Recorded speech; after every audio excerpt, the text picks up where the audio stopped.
lập ai vấn đề chất hiệu làm cho nó đơn đầu vấn đề nâng diện bằng chẳng tay bằng nó là vẽ cái đồ phần roti tại tại bằng cùng nam của nó từ tham phần trong phần phần nhiều và phần chu do trước từ từ ba phần là làm cái bang tăng độ là như làm nó sinh nhà đi đăng cho mình là phần phần mất làm hình nào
benar.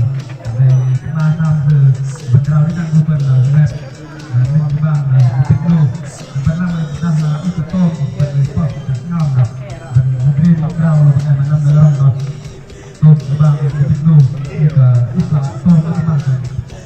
Nak dengan macam dalam dah. Itu tadi kan nak betul.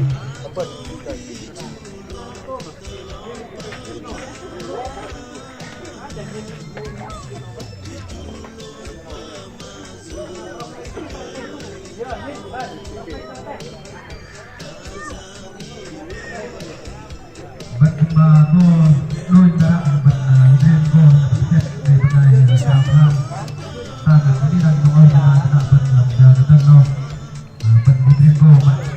rồi mình không phải bằng để không thì nó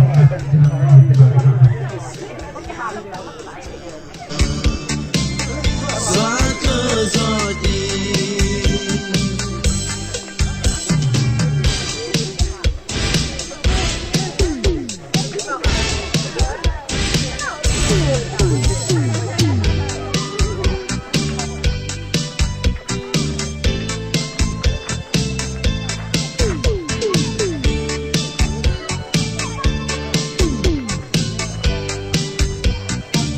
cầu xin cha đôi lòng làm tâm linh trắng tròn cầu xin cha đôi lòng khiến con đầy giống ngài phần con đã xét đầy nắm theo ý ngài nhờ ngài muốn ăn con coi như cha được nên cầu xin cha đôi lòng làm tâm liên trắng trong cầu xin cha đôi lòng khiến con đời giống ngài.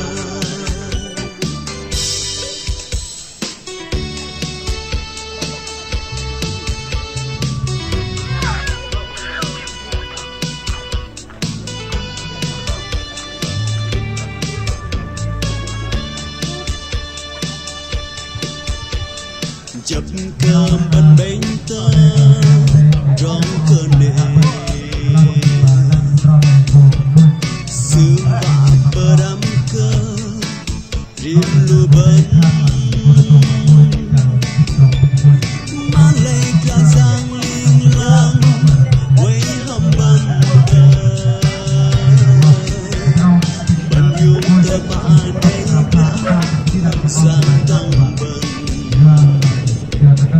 bề bần bom chẳng hầm bom đó lùi cả dư vẫn cô đây tờ trong vùng hiếu kling làng bề bần hơ đi lùi cơ khai giang Giêsu sư cô ăn bờ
chỉ ai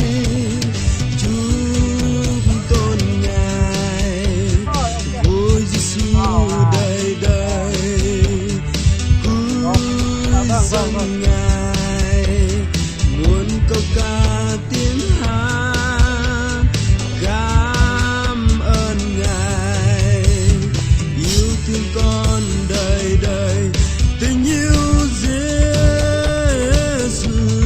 tình yêu lớn mãi đã chúng tôi ngợi ca tiếng Chúa hãy hát lên cùng dâng tiếng hát tung ca quyền năng Chúa Giêsu cùng nhau ngợi ca chúc tôn danh ngài.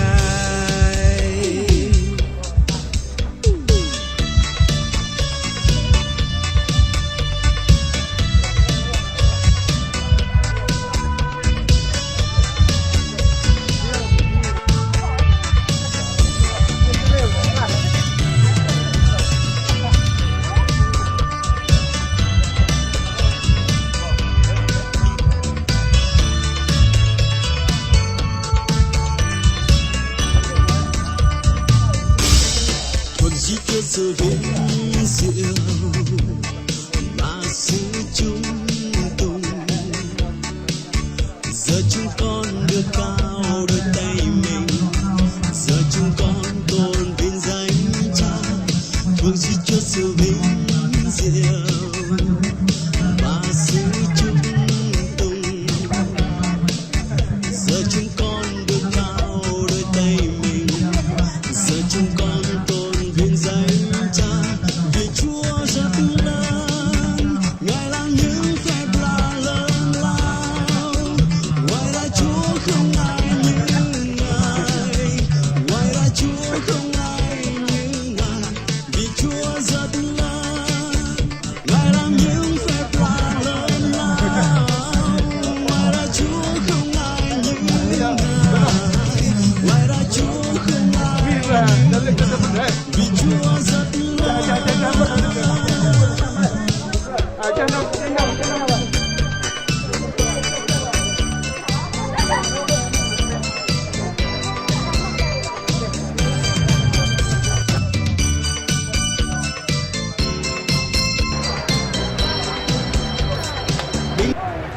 Kau tahu peh antrong bre baru antrong now.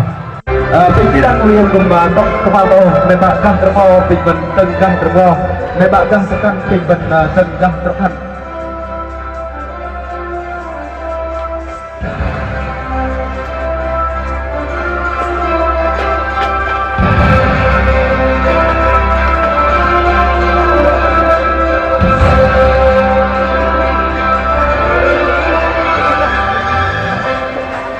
Nah, jenau benda ke kriang mute để ke pre terus dalam no để pokong ke vân krau đi đang vui trong ông miền Tây nạo vân để ngôi hiện đại làm giờ tân dân đâu để tân dân căn bi lại vân dar no dar chinh dar chat thuộc khloh ke dar nai là cho pin nhà bar phah nam keno bằng pre bar nu ujon pejing ujon keno nào no về vân cứ cú bây giờ cái đi đang trong ông miền Tây nạo làm giờ tân dân no pin vân cứ cú hả vấn để cho nói pin phép rồi đừng mà sử dụng ingum tepat đừng mà sử dụng về tôi ta mau plung là chạ và phẩm chất vào cái đây bắt lệ rồi với vào cái đây mét lệ cái mặt sư đừng quỳ lập và cấp mặt sư lọ thằng ấy là quỳ chân nào mặt sư hít vạ cùng ước cái đây nhang o thì chạ mẹ ba ước cái đây từ lâu à câu sư cái tí hít vạ mẹ ba ước một chút và gõ ước trọ cục đất mặt sư mà nu hít vạ là cái về lăng bằng bar pah cái trai đây nằm Jet pengai hadruh pemadunuh pang pengai tetam hadruh o mok thuan cùng tom hanam tetam o dam sun cùng klok trok we jing dei pemadunuh terus teme ba cha nar hakat mất la trong pekong bok de we rong tu te et sati pom ni sa ba ka nyong ngồi dai lơ pengai cùng chat yok lam chờ phun đầu là cho nó phần vấn đề cả cái yang de để cái đắc nyong mi ma na ban để trong bi le ban chat yok lam chờ na tang đâu cho nó và để tan ăn cả bát pa nam tano bằng nhong o bát pa pin bọc thinh ประมาณตัวนู้ตรุกเกิดที่ดังยองมีมาตัวนักหลับเจอตั้งเอาเราก็เนกบอกได้เนกบอกพอเทพอการนำยางเนกลูกกระดานได้เหี้ยกเงิดก็ก่อนยีเนกยังบาดป่ะดึงtrung đừng ao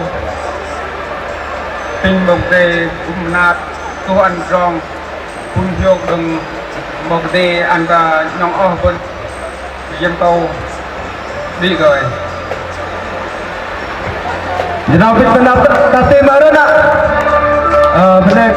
có phim sẽ để tăng mắt ăn găng rong o bằng parpa nhong o bên đây cái đây một đây là cho nó phim parpa mẹ bạc lu yem jur dah hala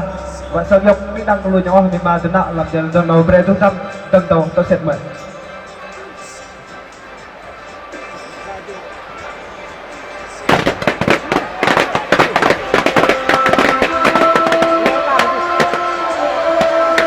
với quý vị một lần nữa xin được chào mừng tất cả quý vị đến với một dịp yêu trong buổi trường này và phúc mà chúc cho đôi uyên ương sẽ sớm sinh được những thiên thần đáng yêu dễ thương. Đó chính là những quý tử bé trai bé gái trong niềm vui, niềm mong hân hoan, không chỉ có dâu và chú rể mong đợi mà cả hai bên ông bà nội ngoại cùng mong chờ điều hạnh phúc lớn lao này. Và ngay bây giờ xin mời cô dâu và chú rể tượng trưng cái tình yêu của mình. Xin mời cô dâu và chú rể hãy cùng chung tay cắt bánh chắc trong tình khiết. Điều đó thể hiện rằng đôi bạn trẻ của chúng ta sẽ cùng nhau vượt qua mọi khó khăn, thử thách trong cuộc sống. Tạ ơn Chúa vô cùng. Và tiếp theo xin mời cô dâu cùng nghi thức mở tâm văn để tình yêu tắp lên của tình yêu. Xin mời cô dâu Thuận và chú rể Jesus. Vâng quý vị, thắp ly của tình yêu. Và câu thơ của Xuân Quỳnh cũng đã thốt lên rằng có gì để nói cho nhau, tình yêu hôm mới bắt đầu lên men. Và có gì trong anh mắt Thoan, sau vào trong đó con tim Xuân bồi hồi. Và Xuân như Thoan cũng phải vì bạn, và Thoan như Xuân cũng phải bởi của lặng giàu sang.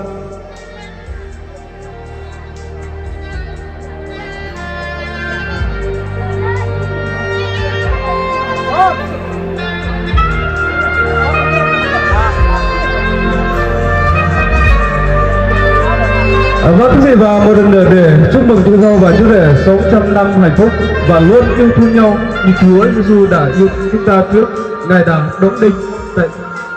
trên thập tự giá. Và để chúc mừng chú dâu và chú rể thì tất cả chúng ta hãy dành tặng cho cô dâu và chú rể bằng một tràng vỗ tay thật lớn đấy nào. Bên đây cờ đi đăng nhỏ 13 đến Vân làm chờ nơi tân nâu ít với ngài trông rong với ngài Vân Crào đi đăng luôn nhỏ 13 đến Vân làm từ rong cho theo làm đặt tân nâu bình về trung tâm nào nâu thế thì răng lưng thế thì cho theo chui giòm để bạn thế thì chui giòm để bạn mà loài chui giòm cái này yang một đây bên đây cái yang một đây là cho nó pin Mariam tour sau giòm cái đăng luôn nhỏ 13 đến để bắt phút học volleyball nhỏ tay dễ pin Mariam tour đó là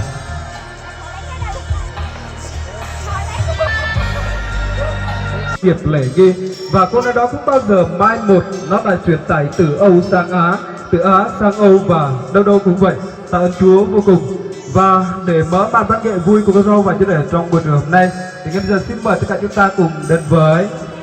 anh em ban nhạc chúng tôi gửi đến cho toàn thể quý vị bản hòa tấu. Xin quý vị cùng lắng nghe và thưởng thức ạ. Đặt nhận cái này được, cái này được. Wow, ok. Rồi. 2, 3. Ok. Bằng giết dù bi xa tan bao lưu nhóm đi hỏi bằng giết dù bi đạc mắt lấy cả sáng ngon sự ta về ta dòng bằng mù bà ta đông lớn giết xuống bật huê tôn ta trong chiếc lay lời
Giang mềm cơ in tờ bão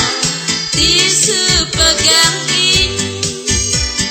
Dua cơ in jing con sư ba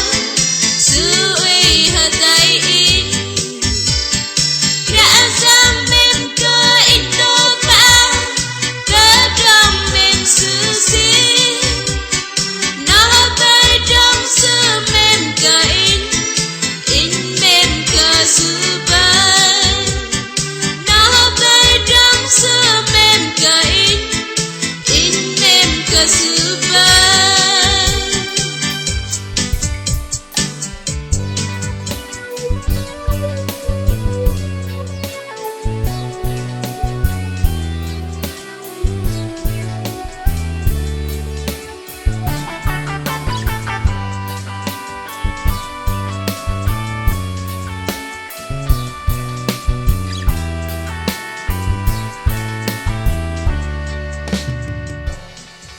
Lạy cứu Chúa, con nguyện xin theo Chúa chẳng kỳ ngơi.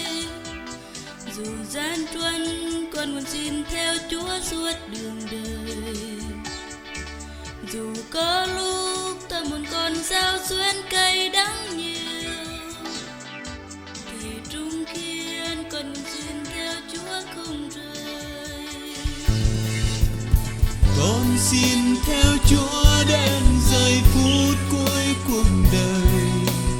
để đắp ân tình Ngài thương ban cho từ lâu.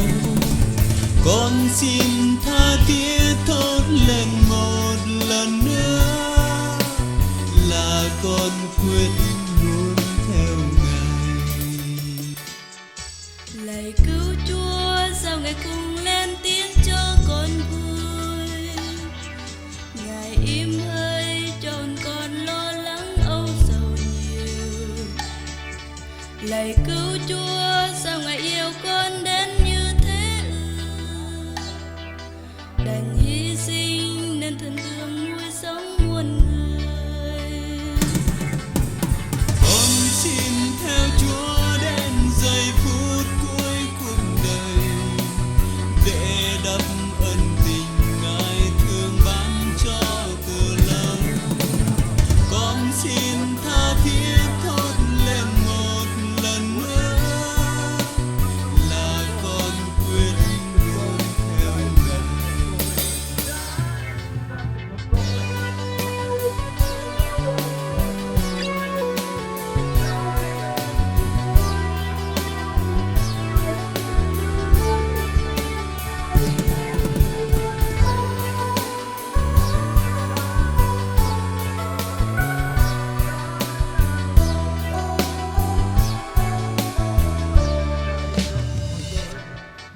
Lạy cứu Chúa, tâm hồn con thao thức suốt cánh thơ,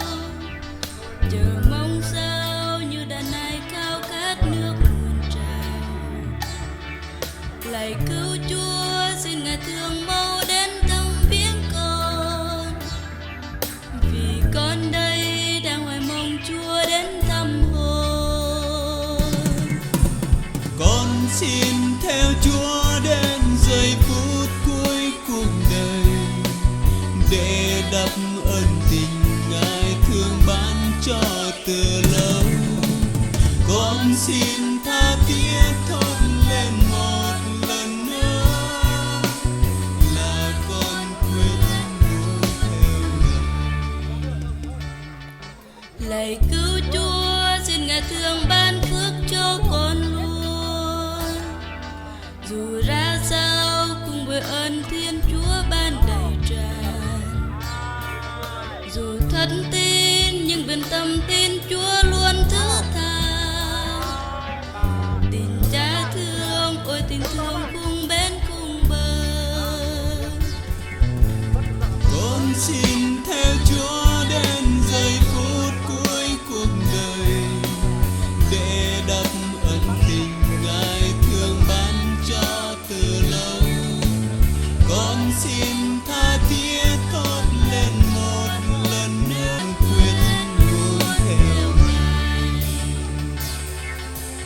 Con xin theo Chúa đến giây phút cuối cuộc đời, để đắp ân tình Ngài thương ban cho từ lâu.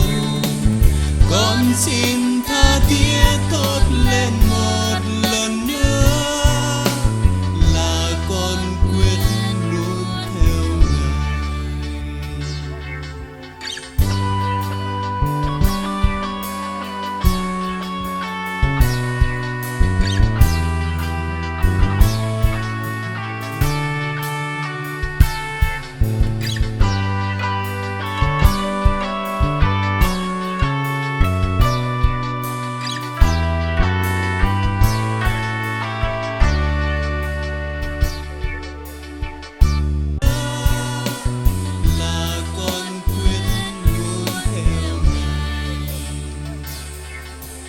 con xin theo Chúa đến giây phút cuối cuộc đời,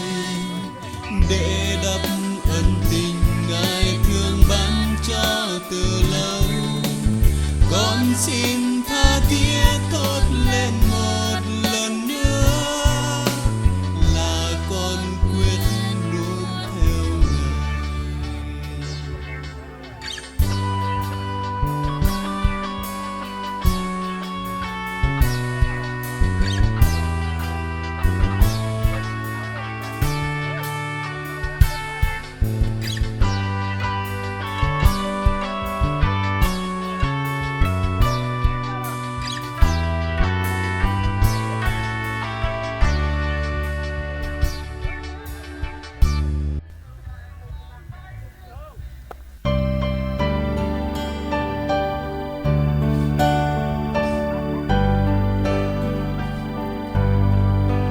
bật con cờ dùng á tai đầy mình bơ lòng bơ lan bơ tì cơ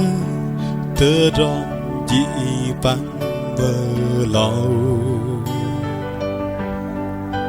ở in bên lơ tơ ba lòng bơ lan so to nó yoang cơ tơ ngao lơ lối bất no in go chết như rắc lo bơ lan so nó chu na in tóc tơ cơ bao lên ti in go chết như rắc lo bơ lan so nó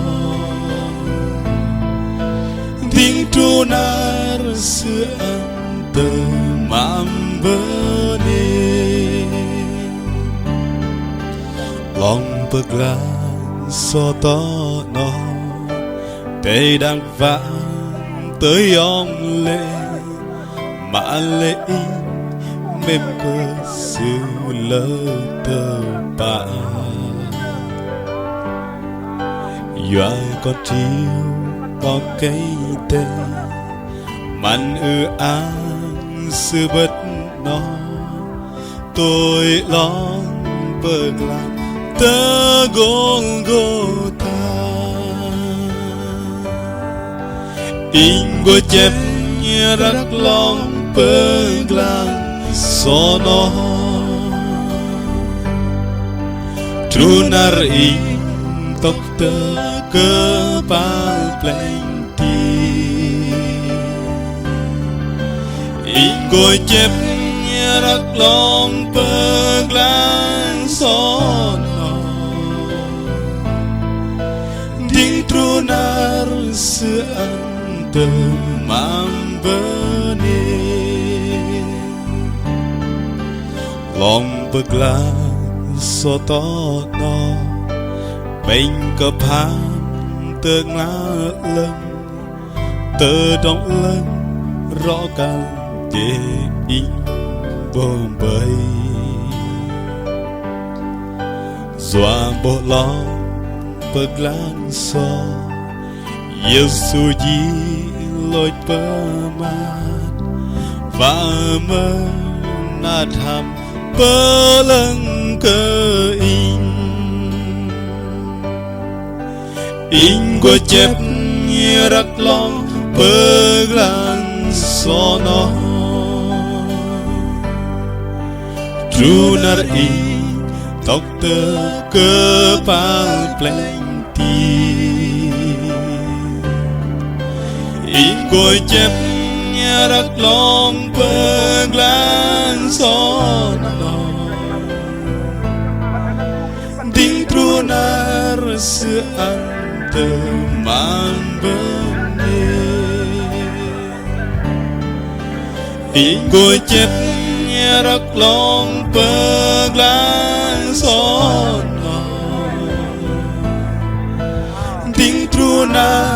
sean teman benih Dari orang benar cùng mereka kerja muda mereka tidak nyawa bima tidak ben dari trong ni mereka